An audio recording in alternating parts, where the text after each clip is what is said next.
Welcome to Hey Ivan, a channel where people ask tech questions like, what are the best audio settings for Zoom? This is a really good question for a few reasons. First, it came from the comments. Thanks for playing along at home. Second, there's more than one way to interpret the question. And third, it's totally relevant for so many of us right now. I'm going to give you the answer in two parts. Part 1, audio options when joining a Zoom meeting. When you join a Zoom meeting, it will probably offer you 3 options to let you join the audio. I'll present these options based on the order I think you should try and connect. Option 1, computer audio.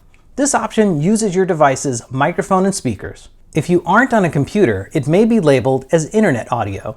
Option 2, call me. This option allows you to use a phone number where Zoom can call you. And when you answer, it bridges your call into the Zoom meeting and associates your phone audio with your Zoom video. Option 3, phone call. Like option 2, this option lets you use your phone to speak and listen to others in the Zoom meeting. However, when you select this one, you need to dial the Zoom number, enter your meeting ID, enter your participant ID, which is how Zoom knows to associate your phone audio with your Zoom video, and then you may need to also enter a meeting passcode if the meeting requires it. And although option 3 is more involved, it's essentially the same as option 2. You end up using your phone to listen and speak during the meeting. Which of these options gives you the best results? Assuming you have a reliable internet connection, option 1. That'll give you the best results. Use computer or internet audio. However, if your internet connection is unstable, then either of the phone options can work better for you. You'll probably see that your audio is slightly out of sync with your video when you go that route. Of course, during a meeting, audio might be the most important thing you need if you have a speaking role. Here's an important tidbit.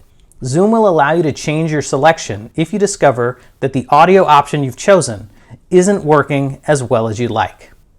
Once you connect to Zoom Audio, you can use the Zoom toolbar to leave audio so that you can try to connect again using a different option.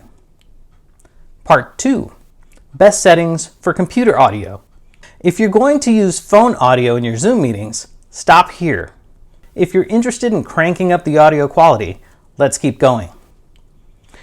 When you connect with computer or internet audio, you have the option to test speaker and microphone, which allows you to ensure that Zoom can hear you and that you can hear others in Zoom before you join the meeting.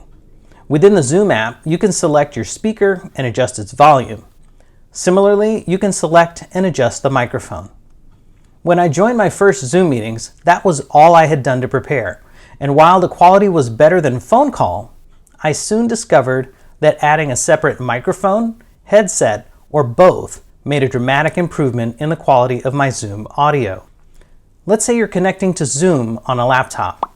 Depending on how your laptop is designed, the microphone might be immediately next to the speaker, which could potentially allow sound to feed into the microphone and lead to echo.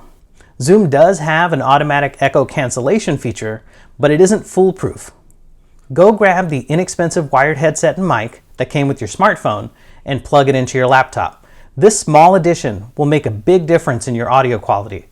You may be able to pair a Bluetooth headset with your laptop and use it during meetings. I prefer small, unobtrusive headphones rather than the large cans that audiophiles tend to recommend. So far, we've talked about phone audio and headset microphones. You can continue to explore higher quality microphones and improve your audio even further. For this video, I'm using a wired lavalier microphone. Why wired? Because I don't have to worry about recharging or replacing batteries during lengthy meetings. Let's take a moment to see if you can hear the difference between the options we've discussed so far. First, let's jump into a Zoom meeting. Okay, we're in the Zoom meeting now, and this is how the audio sounds if I use my telephone to connect to audio in Zoom.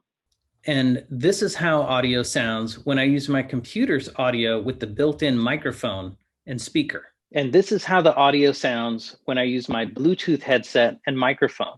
And this is how the audio sounds when I use my wired lavalier microphone. If you want to keep climbing the audio quality mountain, I'd recommend you check out a USB condenser microphone next. I've had good luck with this one. Then after that, I'd recommend a dynamic microphone. What's the difference? The dynamic microphone is better at ignoring background noise that's farther away from it, whereas the condenser microphone gives you a warmer sound, but it can pick up everything. For what I do, a wired lavalier is good enough. I'd recommend a dynamic mic over a condenser mic if you tend to have background noise in your environment. You can find links to the hardware that I'm talking about in this video's description box.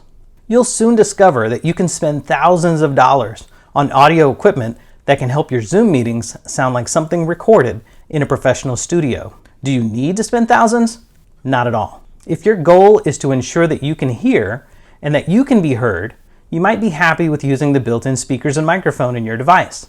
However, I recommend grabbing at least an inexpensive headset and microphone, which will make a difference that you and others in your meetings will be able to hear. Welcome to the end of another edition of Hey Ivan. Have you participated in a bunch of Zoom or other online meetings? Please share your own audio experiences with us in the comments. Do you have a question for Hey Ivan? Post in the comments and let's see if we can find you an answer. If you found value in this video, click like and also consider subscribing. But more importantly, if you know of anyone who could benefit from watching this video, please tell them about it and send them a link. Thanks for watching, and we'll see you in the next one.